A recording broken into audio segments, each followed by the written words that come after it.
It's Tuesday, July 23rd, and from WBHM News, I'm Richard Banks with today's headlines. Alabama's delegates to the Democratic National Convention vote unanimously to endorse Vice President Kamala Harris as their party's nominee for president. U.S. Representative Terry Sewell made the announcement last night. Sewell, who represents Alabama's 7th Congressional District, is the only Democrat in the state's congressional delegation. Sewell said in the statement that Harris is exceptionally qualified and, quote, ready to prosecute the case against Donald Trump and win. She also thanked President Joe Biden for his leadership. Biden announced this weekend he is dropping out of the race. The Democratic National Convention will begin August 19th and be held in Chicago. Lawmakers aim to grant back pay to military personnel whose promotions were delayed by U.S. Senator Tommy Tuberville. Tuberville, Alabama's senior senator, single-handedly put a nearly year-long hold on promotions last year in protest of Pentagon policy.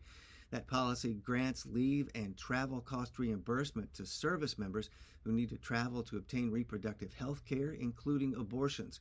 The Stars and Stripes news outlet reports that more than 400 officers were affected, with some losing about $2,600 per month as they performed their new duties without a corresponding pay raise. Senators will consider granting back pay as part of the new National Defense Authorization Act. And Alabama officials will showcase the state's offerings in the aerospace and defense sectors this week at the Farnborough International Air Show. Held southwest of London, England, the biennial gathering is one of the largest of its kind in the world for aerospace manufacturers and suppliers. Government, business, and academic officials from Alabama plan to promote investment in the state. According to the Aerospace Industries Association, the industry supports more than 45,000 jobs and generates roughly $6 billion annually in economic activity in Alabama. The Farnborough Air Show lasts through Friday. You can find more news anytime at WBHM.org.